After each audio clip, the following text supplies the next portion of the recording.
உங்ககிட்ட ஒரு 10,000 இருக்குது. அதை எங்கே இன்வெஸ்ட் பண்ணுவீங்க? தங்கம் வாங்கினா கண்டிப்பாக உயரும்னு அம்மா சொல்லுவாங்க. எஃப்டியில் போட்டால் ரிஸ்க் இல்லாமல் வட்டி வரும்னு அப்பா சொல்லுவாங்க. டேய், மியூச்சுவல் ஃபண்டில் போடுறா, எஸ்ஐபியில் போடுறான்னு லைஃபே மாறிடுன்னு ஃப்ரெண்ட்ஸு சொல்லுவாங்க. ஆனால் 2026ல் உங்கள் பணத்தை டபுளாக ஆக்க உண்மையிலே எதில் போட்டால் பெஸ்ட்டு? மியூச்சுவல் ஃபண்டா, ஃபிக்ஸட் டெபாசிட்டா, இல்லை கோல்டா? 3 மினிட்ஸில் டீட்டெயிலாக பார்ப்போம். வீடியோவை ஸ்கிப் பண்ணாமல் ஃபுல்லாக பாருங்கள். வாங்க வீடியோக்குள்ளே போகலாம். First fixed deposit. பாதுகாப்பா, பயமா?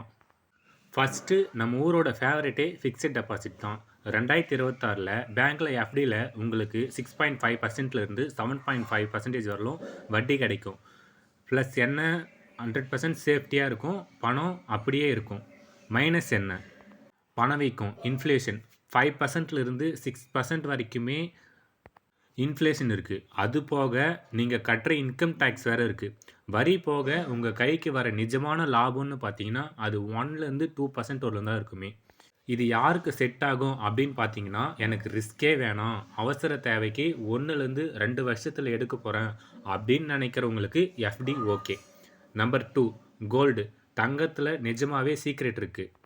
அடுத்து நம்ம எல்லாருமே உயிராக நினைக்கிறது தங்கம் தான். தங்கத்தில் நீண்ட காலத்தில் இன்வெஸ்ட் பண்ணால் சராசரியாக 10%லேருந்து 12% வரைக்குமே ரிட்டர்ன்ஸ் தருது. 2026ல் வேர்ல்டு வைடில் பார்க்கும்போது தங்கம் தன்னோட மதிப்பை காப்பாற்றிக்குது. ஒரு முக்கியமான விஷயம் சொல்லணும்னா, தங்க நகை வாங்கினா செய்கூலி சேதாரன்னு பணத்தை விரயம் பண்ணுவீங்க. விரயம்னா லாஸ் பண்ணுவீங்க. நீங்கள் நகையாக வாங்காமல் ஸ்மார்ட்டாக இன்வெஸ்ட் பண்ணணுன்னா எஸ்ஜிபி, அப்படி இல்லைனா கோல்டு ETF, இல்லைனா டிஜிட்டல் கோல்டு, இதில் இன்வெஸ்ட் பண்ணிங்கன்னா உங்களுக்கு நல்ல பெனிஃபிட் கிடைக்கும். லாங் டைமில் இன்வெஸ்ட் பண்ணும்போது 10%லேருந்து 15% வரைக்குமே உங்களுக்கு நல்ல ப்ராஃபிட் கிடைக்கும். ஸோ இதுதான் ஸ்மார்ட்டான மெத்தட். நீங்கள் இதில் இன்வெஸ்ட் பண்ணலாம். Number 3, mutual fund. இதில் வெல்த் க்ரியேஷன் கிங்குன்னே சொல்லலாம் மியூச்சுவல் ஃபண்டை. நீங்கள் 5 வருஷத்துக்கு மேலே இன்வெஸ்ட் பண்ண போகிறீங்க அப்படின்னா மியூச்சுவல் ஃபண்டு தான் பெஸ்ட்டு பிளான்னு நான் சொல்லுவேன். ஏன்னா இதில் உங்களுக்கு ரிஸ்க் அதிகம் தான். பட் நீங்கள் லாங் டேர்மில் பண்ணும்போது அதுக்கு ரிஸ்க் கொஞ்சம் கம்மி தான்.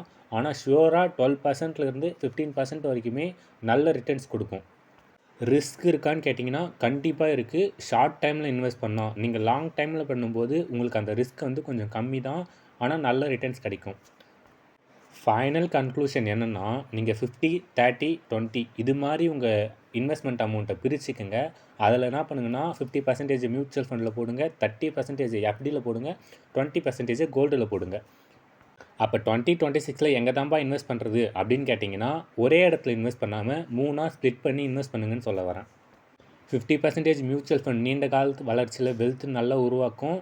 30% எஃப்டி ஆர் எமர்ஜென்சியில் போட்டிங்கன்னா உங்களுக்கு எமர்ஜென்சி சுச்சுவேஷனில் யூஸ் ஆகும். 20% கோல்டில் பாதுகாப்பாக பணவீக்கத்தை சமாளிக்கிற மாதிரி இன்வெஸ்ட் பண்ணிங்கன்னா உங்களுக்கு நல்ல ரிட்டர்ன்ஸ் கிடைக்கும். ஸோ இந்த வீடியோ உங்களுக்கு பிடிச்சிருந்துச்சின்னா உங்கள் ஃப்ரெண்ட்ஸ் அண்ட் ஃபேமிலிக்கு ஷேர் பண்ணுங்கள்.